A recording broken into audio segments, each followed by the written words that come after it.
और पिछले कुछ दिनों से देश के अलग अलग हिस्सों में बारिश और बाढ़ ने हर किसी की परेशानी बढ़ा दी है। देश के करीब 18 राज्यों में तेज बरसात का दौर जारी है। घंटों लगातार बारिश हो रही है। पहाड़ हो या फिर मैदान, हर जगह बारिश से थोड़ी भी राहत नहीं। पानी में डूबने की वजह से लोगों की जान जा रही है, घर ढह रहे हैं, फसलें चौपट हो चुकी हैं। उत्तर प्रदेश, जहां के कई जिलों में बारिश राहत नहीं परेशानी का सबब है। बारिश की वजह से बड़े हादसे भी हो रहे हैं। आगरा के आसपास तो इतनी बारिश हुई है कि ताजमहल के गुंबद से पानी रिसने लगा है। यूपी के सीएम ने बारिश से प्रभावित लोगों की मदद के अब निर्देश दिए हैं।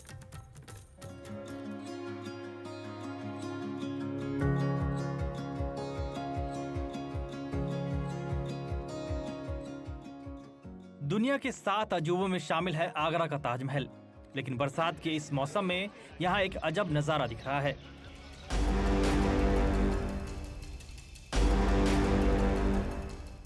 आगरा में इतनी बारिश हुई है कि ताजमहल के गुंबद से पानी रिसने लगा है।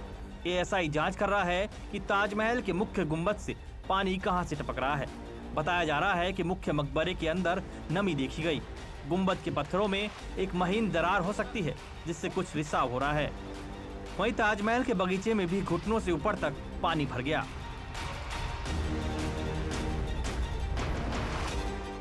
आगरा शहर हो या देहात, 2 दिन से रुक रुक कर हो रही भारी बारिश मुसीबत बन गई। दर्जनों मकान धराशायी हो गए। इनकी चपेट में आकर कुछ लोग घायल भी हुए हैं। आगरा के पिनाहर क्षेत्र में कई गांवों में पानी भर गया है। चहल नदी खतरे के निशान से ऊपर बह रही है। कोटा बैराज से लगातार पानी भी छोड़ा जा रहा है। प्रशासन ने तटवर्ती गांवों में अलर्ट जारी कर दिया। गांव वाले ट्रैक्टरों के जरिए सुरक्षित जगह पहुंचने की कोशिश कर रहे हैं। बुंदेलखंड क्षेत्र वैसे तो पानी की कमी से परेशान रहता है, लेकिन फिलहाल यहां से बहने वाली यमुना खतरे के निशान से ऊपर बह रही है। कालपी के यमुना किनारे बसे दर्जनों गांव का तहसील मुख्यालय कालपी से संपर्क टूट गया। प्रशासन ने नाव के साथ साथ एसडीआरएफ को लगा दिया है। पानी तेजी से बढ़ने के बाद 7,000 से ज्यादा लोग प्रभावित हुए। यूपी के करीब 11 जनपद बाढ़ से प्रभावित हैं। यूपी सरकार भी इस पर नजर रखे हुए है। सीएम योगी आदित्यनाथ हालात पर नजर रखे हैं। उनकी ऑफिस की ओर से जानकारी दी गई कि बाढ़ की चपेट में आने से अब तक 17 लोगों की मौत हो चुकी है। मृतकों के परिजनों को 4-4 लाख की सहायता धनराशि प्रदान की जा चुकी है। अब तक 3,000 से ज्यादा मकान क्षतिग्रस्त हुए। बाढ़ ग्रस्त क्षेत्रों में एनडीआरएफ, एसडीआरएफ और पीएसी की टीमें तैनात करने के निर्देश दिए गए हैं। उधर बागपत का एक वीडियो वायरल हो रहा है। यहाँ के स्टॉल कस्बे के प्राइमरी स्कूल की क्लास में छाता लगाकर बच्चे पढ़ाई करते दिख रहे हैं। बताया जा रहा है कि पूरे स्कूल की छत से पानी टपक रहा है। Bureau report, NDTV India. और पहाड़ी राज्यों में कई जगह सड़कें टूटने की खबरें आ रही हैं। उत्तराखंड में बद्रीनाथ केदारनाथ मार्ग बाधित हुआ है, तो वहीं हिमाचल प्रदेश में भी जगह जगह सड़कें टूट गई हैं। दोनों राज्यों में करीब 400 जगह पर सड़कें टूटने की जानकारी अभी तक आई है।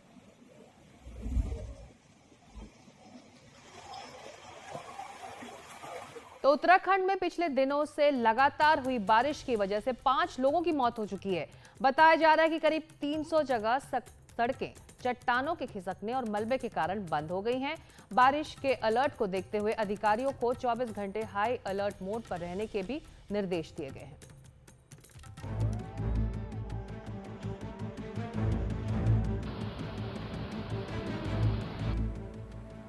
भारी बारिश के चलते ऋषिकेश में गंगा के किनारे सभी घाट पानी में डूब गए हैं, तो शिव मूर्ति तक जाने वाला रैंप भी जलमग्न हो गया है।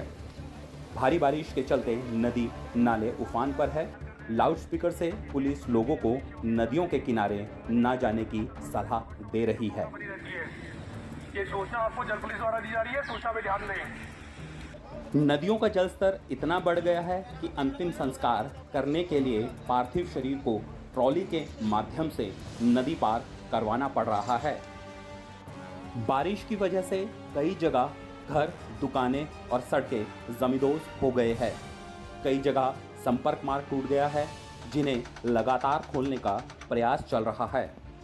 2 दिन से पूरे जनपद में लगातार वर्षा हो रही है और उसके कारण जो हमारे पर्वतीय क्षेत्र हैं वहाँ पे भूत रिसाव और क्षति की सूचनाएं प्राप्त हो रही है और साथ ही जो है निचले क्षेत्रों में टनकपुर बनबसा में शारदा का जो है जलस्तर बढ़ा है, किरोड़ा नाला में जलस्तर बढ़ा है, तो वहाँ से एक फ्लडिंग की और जल भराव की स्थिति उत्पन्न हो रही है। वर्तमान में लगभग 36 सड़कें हमारी यहाँ हैं जनपद की वो बंद हैं, जिसमें कि हमारे निरंतर पीडब्ल्यूडी, पीएमजेएसवाई और रेंज की टीम्स लगी हुई हैं। लगातार स्थिति पर नज़र बनाए हुए हैं। माननीय मुख्यमंत्री जी के निर्देश के क्रम में कल मेरे द्वारा डीएम से बात की गई थी, सभी डीएम से वीसी ली गई थी। आज सुबह मेरे द्वारा पुनः वीसी ली गई डीडीएमओज के साथ में और उसके बाद फिर माननीय मुख्यमंत्री जी का कंट्रोल रूम में आगमन हुआ। उनके द्वारा भी सभी जिलाधिकारियों से वार्ता की गई। सभी से वार्ता करने के उपरांत ये पाया गया कि अभी तक स्थिति सब जगह सामान्य है। पिथौरागढ़ जनपद में भेरीनाग के पास में एक गाँव में मलबा आया और उसके कारण 6 मकान ध्वस्त हुए हैं, एक पंचायत भवन और एक शौचालय ध्वस्त हुआ है। बाकी किसी प्रकार से लॉस की सूचना नहीं है। मुख्यमंत्री पुष्कर सिंह धामी ने शुक्रवार को आपदा कंट्रोल रूम पहुंचकर बारिश से हुए नुकसान और राहत और बचाव कार्यों की जानकारी ली और अधिकारियों को निर्देश भी दिए। पिथौरागढ़ में बेरीनाग में 6 मकान मलबे की चपेट में आए हैं।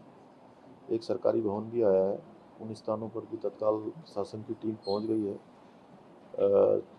यमुनोत्री गंगोत्री में 7000 के लगभग यात्री भी हैं और सभी ठीक प्रकार से अभी वहां पर यात्रा हो रही है। हेमकुंड साहब में भी यात्री हैं और बद्रीनाथ जी में भी हैं। जहाँ जहाँ मार्ग अवरुद्ध होने की संभावना है वहाँ पर पहले से ही प्रशासन को कहा गया है कि सभी व्यवस्थाएं, क्योंकि यात्रा में चलने वाले बच्चे हैं, अस्वस्थ लोग हैं, बुजुर्ग हैं, उनको खाने पीने का प्रबंध, दवाइयों का प्रबंध, ये सब करें। उत्तराखंड में गढ़वाल हो या कुमाऊं, सब जगह बारिश ने जमकर तबाही मचाई है। फिलहाल अगले 5 दिनों तक बारिश के आसार नहीं है। ये लोगों के लिए राहत की खबर है, लेकिन जब भी उत्तराखंड में मानसून सीजन आता है कुछ ना कुछ गहरे जख्म जरूर छोड़ के जाता है। देहरादून से एनडीटीवी इंडिया के लिए किशोर रावत। राजस्थान के कई हिस्सों में भी बारिश और बाढ़ झेल रहे हैं और सवाई माधोपुर और धौलपुर जिले तो पूरी तरह से बाढ़ग्रस्ती हैं। हमारी टीम वहां ग्राउंड पर पहुंची।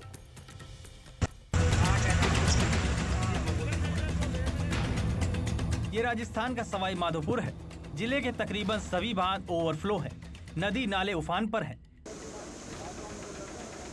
दर्जनों गांव पानी से घिरे हुए हैं। सूरवाल और मच्छीपुरा ढाणी में फिलहाल हम मौजूद हैं और आपको मैं कई सारे ऐसे घर यहाँ पर हैं जिन लोगों को अब जिस रास्ते से हम होकर जा रहे हैं वो भी आप देखिए कि कितना यहाँ पर पानी भरा हुआ है और ऐसे में कई सारे लोग ऐसे हैं जिनको पलायन होने पर मजबूर होना पड़ा और अपनी खेती और अपना घर छोड़कर दूसरी जगह जो है शिफ्ट होना पड़ा। एक जो लोग हैं जो खेती किसानी का काम करते हैं, उनसे हम बात करेंगे किस तरह ये हालात उत्पन्न हुए। आप ही का घर है? हाँ, हमारा ही घर है ये। और ये बहुत सारी बजरी बह गई, पूरा नष्ट हो गया, पैप बह गए, मिट्टी बह गई, पत्थर बह गए, सारी चीज़ का नुकसान हो गया। कब आई थी ये, किस तरह की स्थितियां थी, क्या कितने बहुत दिन सारा पानी हो गया, 4 दिन से लगातार ये चल रहा है, अभी भी ये पानी चला हुआ है। तो आप लोग यहाँ से घर छोड़ के अब कहाँ चले? घर छोड़ के गाँव चले गए, दूसरे गाँव घर में रहने लगे। निचले इलाकों में दिक्कत और ज्यादा है। गांव वाले डर में जीने को मजबूर हैं। कई लोग घर छोड़कर भी जा चुके हैं। हम जिस वक्त यहाँ पर खड़े हैं ये सूरवाल गांव है, जहाँ पर लालसोट कोटा मेगा हाईवे पर पूरी तरीके से पानी भरा हुआ है। करीब 2 किलोमीटर तक ये जो पानी है वो ऐसे कैसे भरा हुआ है। जो मेगा हाईवे इस पे 2 से 3 फीट का पानी यहाँ पर भरा हुआ है। सूरवाल बांध के ओवरफ्लो होने के बाद में ओवरफ्लो का पानी जो आ रहा है वो लगातार सूरवाल गाँव में आ रहा है और गाँव का लगभग काफ़ी सारा इलाका है जो पूरी तरीके से पानी में डूबा हुआ है। लोगों को खासा परेशानियों का सामना करना पड़ रहा है। 2 किलोमीटर तो ये 200 मेगा हाईवे है ना, इस पे सर यहाँ से आप देख रहे हो अभी ये 2 किलोमीटर तक आगे पानी भरा हुआ है। और ये सूरवाल में फूल मोहम्मद चौराहा है, उससे भगवतगढ़ रोड तक आर पार पानी, मतलब कम से कम 2 किलोमीटर यहाँ पानी है। कौन से गांव होंगे इधर जो पूरी तरीके से पानी की चपेट डूब में? तो चपेट में तो नहीं सर, चपेट में सूरवाल ही है। सूरवाल और नीचे वाले गाँव है ना, मच्छुपुरा है सूरवाल में सर, ढाणी है मच्छुपुरा, तो वो डूब में है। और बाकी नीचे के गाँव में जो है गनौली है, पुसेदा है, ये सब डूब में सब। गांव में पानी भरने से कब्रिस्तान और शमशान में भी पानी भर गया है। अंतिम संस्कार में भी दिक्कत हो रही है। उफनते नाले के बीच से शव ले जाने पड़ रहे हैं। बताया जा रहा है कि करीब 2 दर्जन से ज्यादा गांवों का जिला मुख्यालय से संपर्क टूट चुका है।